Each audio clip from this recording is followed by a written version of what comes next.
If you're having trouble using the CAGED system to understand the neck of the guitar, then it's probably because you're trying to learn too much information at once.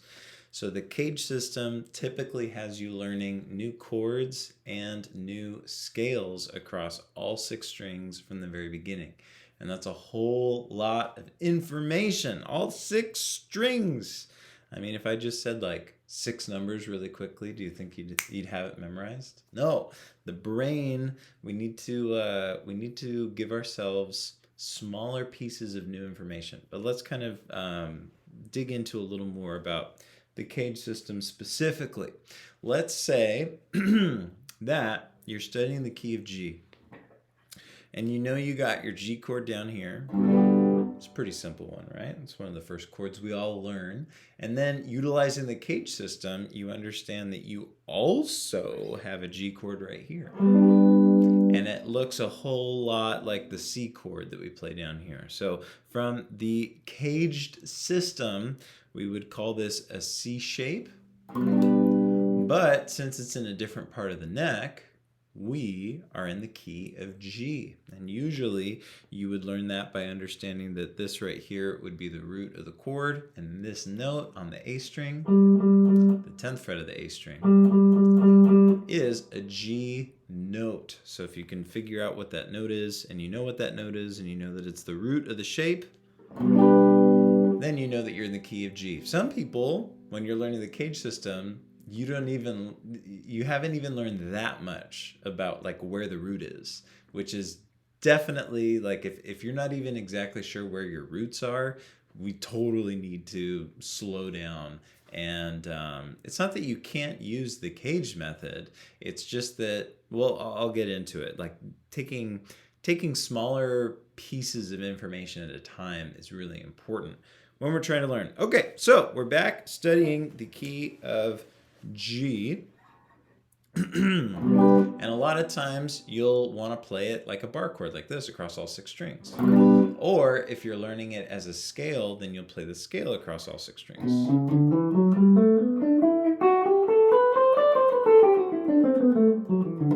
Even to me, like, it sounds so weird to do that because I didn't start on the root. I just started on the lowest note. And it makes it sound really strange. It doesn't even sound like G major. When we start on a note, when we're playing just scales and we start on a note that's not the root, like it sounds like this like blob, and it's not a terrible sound. It's just something else. It's not G major. If we want something to sound like G major, it's important that we start on the root. That way, our ear, we have a reference for where we're at tonally so that we can hear the sound of G major. So we start on the root, we play the scale to the root. Now we're ending on the root so we can reiterate the fact that we're in G major, and then we play back down and we end on the root again. And that right there sounds a whole lot like G major.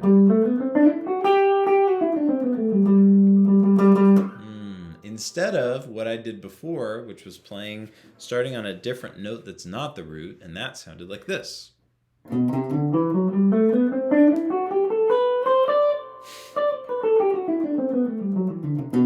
Like it just sounds like this blob of notes. It doesn't have the sound of G major. And here's one of the things that I tell my students all the time in the guitar program, is that music is sound. And it's so easy for us to forget that music is sound because we'll pull up PDFs and we'll read something off of a page and we'll figure, okay, whatever it is that we're reading on the PDF, that must be music. Or we're looking at the fretboard and we're seeing these shapes that we're making with our fingers. And we think to ourselves, okay, this shape on the fretboard must be music. But music is not a shape on the fretboard. Music is not something that you can write on a PDF. Music is sound. And whether we're making music, writing music, performing music or practicing music, it's incredibly important to remember that music is sound. And if something doesn't sound right to you, either your ears are developing and you're learning how to hear it appropriately, which a mentor can help you decide whether or not that's actually the case, or you should change the way that you're practicing because you want to be able to make beautiful sounds while you're practicing. Not only because the way that we practice influences the way that we perform. So if you're making beautiful sounds in the practice room, you're going to be that much more likely to actually make beautiful sounds while you're performing. But also because you're already sitting down to practice, you might as well spend that time creating beautiful sounds so that you can continue to develop your ear. And that's a whole nother video talking about ear training and developing our ear. But basically, over time, you can learn to hear things better. For example, learning to hear that this note is the root compared to all the other notes that we have available in the scale.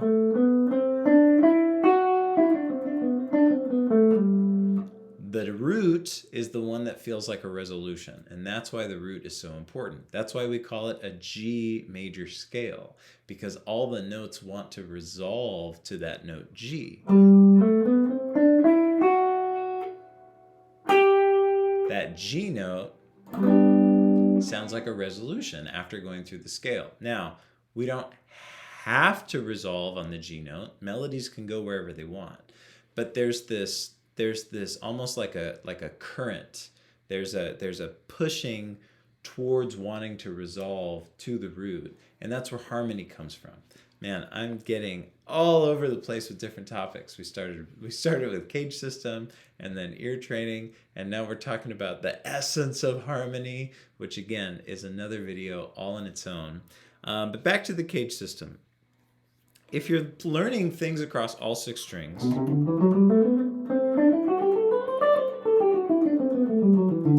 not only is it way too much information, because you're playing 2 or 3 notes across 6 strings, so 2 times 6 at the very least is 12. 12 new pieces of information. Are you kidding? That's a lot. That's a lot. Not only are you trying to shove too much information into your brain at once, but it also doesn't sound very good. So step 1 is just figure out where your root is. You always gotta know where your root is. If you don't know where the root is, you're lost. And if you're lost, the things that you're gonna play aren't gonna sound very musical. This is another reason why a lot of people feel like they're stuck in pentatonic hell or pentatonic purgatory, or they're just running through their pentatonics, is because you don't understand the difference between the notes. You're just ripping through a shape on the fretboard without really taking the time to understand that each one of those notes, they have a personality. They have something that they contribute to the scale. They have a way that they like to be treated.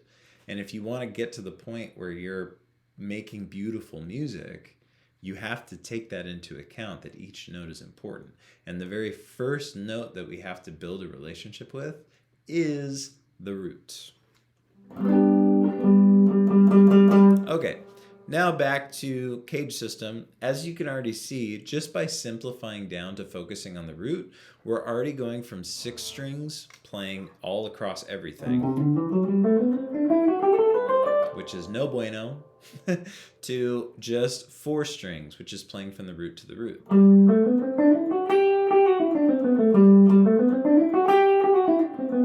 If that's all that you take away from this video, you are going to be miles ahead of most guitarists, especially most guitarists who are self-taught and trying to figure this stuff out on YouTube. If you just walk away from, okay, when I play my scales, especially when you're learning them from the beginning, I start on the root, I end on the root. Start on the root, end on the root. Know where the root is. It's so important. Start on the root, end on the root. Okay. If you can have the discipline to start on the root and end on the root, you can take it a step further. Just by starting with notes on 1 string, so just by knowing where the bottom root is. And once you understand that this note is G and this note is the root of our scale, then you can start to explore some of the notes on the next string. And what I'd like to tell you is only ever introduce between 1 to 3 new pieces of information at a time. And you're going to have to develop the skill set of understanding what's an appropriate challenge for yourself in the moment. Because sometimes you can only handle 1 new piece of information. And sometimes you can push yourself and do 2 or 3 new pieces of information. So what do I mean by a new piece of information? It would be a new note, basically. With any singular new piece of information, in this instance, since we're talking about scales, we're talking about notes. So adding the new piece of information would be the next note. So from G, now we're going to learn A. And just understand that A, it's the second note of the scale. There it is. Deepen your understanding between the root and the second note of the scale. And only once you're really comfortable with that, add the next note of the scale. Right? Now we have our B note. And we're understanding that the B note is the third note of the scale. And you might be saying to me, Eric, this doesn't sound like Angus Young. This doesn't sound like rock and roll music. This isn't awesome. But here's the thing is that if you want to get to the point where you sound like Angus Young and these amazing rock and roll guitar legends that we love so much, you want to build yourself a firm foundation, especially if you don't have the natural inclinations of Angus Young. Like Angus Young, he's got a lot of, I'm trying not to use the word talent because I'm kind of on the fence about whether or not I really believe talent exists. But he's definitely got some natural inclinations that have led him to become the man that he is, the legend that he's left behind. So it's like, I know that I'm not Angus Young. If you're sitting here watching this YouTube video trying to figure out why the CAGED system isn't working for you, I have to bet that you are also not like Angus Young. So if we don't have these natural inclinations for guitar legendary abilities, we have to make up for it in making sure that we're getting the most out of our practice and we have a really great understanding of music and the guitar. I'm just a regular guy. Like, I'm just a regular guitar player who has built a firm foundation, pretty firm. I mean, it's an interesting thing about music. We're always super self-critical. It's like, the more I learn, the more I know that I don't know. It's this infinite journey. But in the grand scheme of guitarists, I've got a solid foundation. And that helps make up for the fact that I'm not Angus Young. So, and it's been really helpful for me. So I'm basically just, I'm just trying to share some things with you all that have worked for me. Okay, getting back to the subject at hand. Yeah, playing the first 3 notes of the major scale is boring, but you have to build, you have to put the first brick down and really make sure that that brick is solid before you put the next brick on, to really make sure that that's solid, so that you can build this structure of understanding that is a firm foundation for all the other stuff that you want to put on top of it. So if I want to sit down and play something beautiful,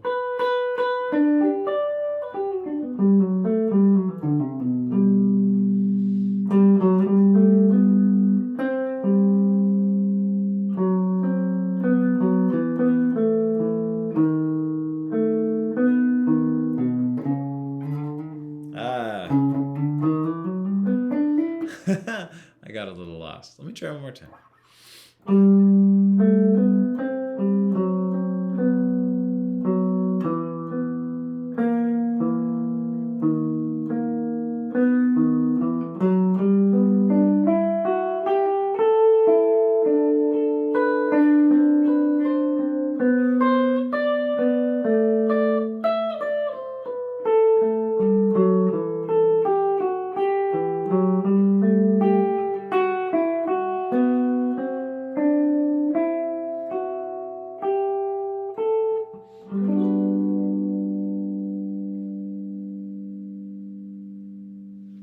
It's not the most riveting thing in the world.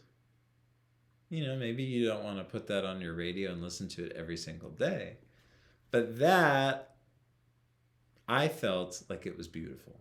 It was an expression of myself, of how I felt in the moment.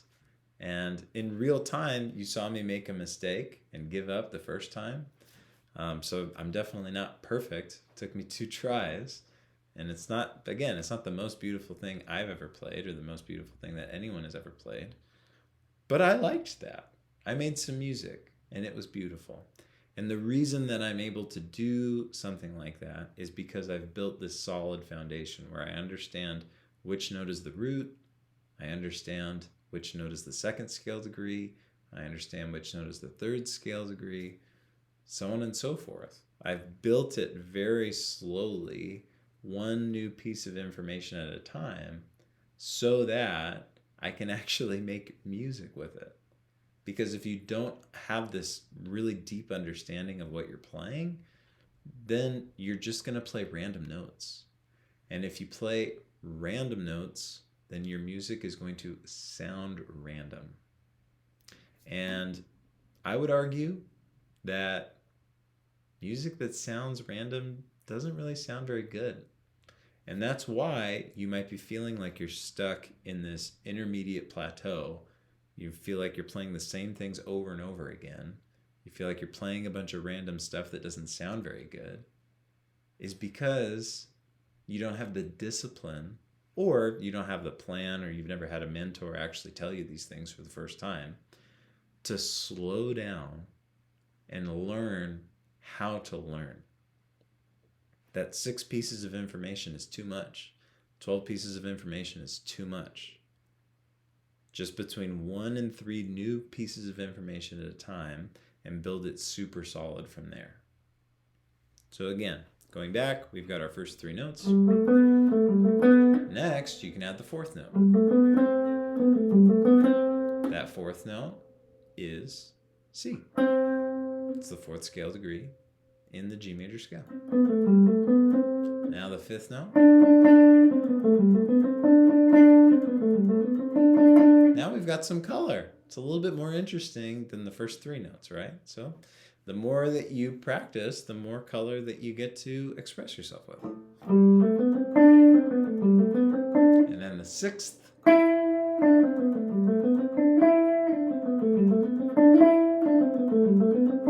And then the 7th.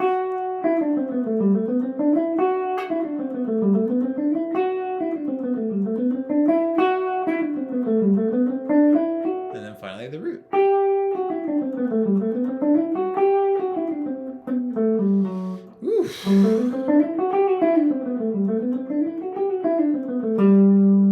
Now we're playing root to root, and that process can take you 2 weeks.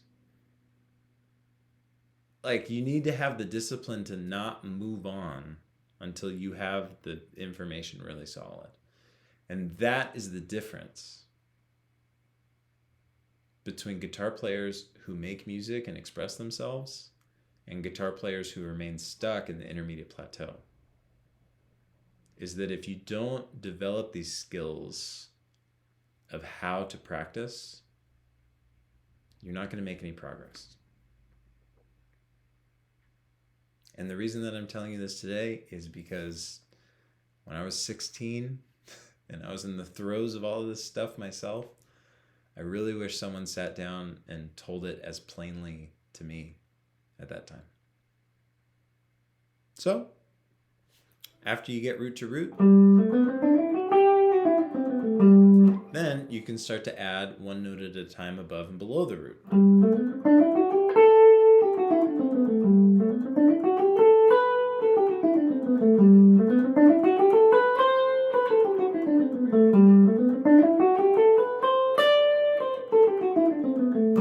Again, that might take you another week or 2. And then you can add stuff below. 7, right?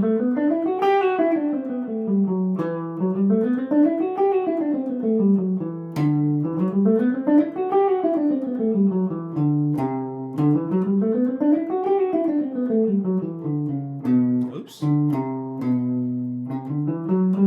Now, since we're hearing the root, all those notes down there make sense. Remember before when I just played through all 6 strings and it sounded like a big blob of mess? It's because I was playing those notes out of context. When you play things in context, it actually sounds nice. It's a whole nother video. And then once you're done with this section of the CAGED system, then you can work on the next section of the CAGED system and follow the same pattern. And you do that through all 5 shapes. And that's the real work of the CAGED system that no one tells you. And that's why starting with the CAGED system probably isn't the best idea, because it's a lot of work. It's a lot of work to understand. And that's why in my guitar program, I help students learn the guitar 1 string at a time so that we can follow these principles of learning less information so that we can make it solid and actually do something with it and play some music with it. I think that most guitarists should not start with the CAGED system. The CAGED system is super helpful once you're at the point where you understand all the notes of the fretboard, once you understand how to play scales across 3 strings and 4 strings, once you know most your chord voicings. Like, I think you have to understand a fair amount of information before the CAGED system is truly helpful. But then at that point, the CAGED system is awesome. I mean, the CAGED system is just seeing multiple shapes and positions on the fretboard. It is what it is. Anyway, kind of rambling at this point, but I hope that this has been helpful for you. I hope that you are deciding to become the kind of guitar player who is ready to learn how to learn, asking that appropriate challenge of yourself so that you're not trying to learn too much information at once, so that you can actually make progress and express yourself and enjoy the rest of your life as a guitar player. Maybe that sounds a little intense. And if that does sound intense, then you might not be the kind of guitar player that I guess I'm making this video for. I talked to a lot of guitar players who are like, the guitar is really important to me, and if I never get to the point where I can fully express myself, it would be a real shame and it would be a real regret. And that's how I feel. The guitar is super important to me. I'm very thankful that I have the skills that I have so that I can play and express myself. So that's who I'm making this video for. If you're in a position where you're really tired of banging your head against the wall with the CAGED system and it's just not helping, I hope that this can kind of point you a little bit in the right direction. And if you'd like to work with me more on a one-on-one setting, and then also within the context of the community that I have in my guitar program, feel free to check out the pinned video on my main YouTube page. Got lots of other videos that you can check out as well. Thanks for hanging out today, and I'll see you in the next video.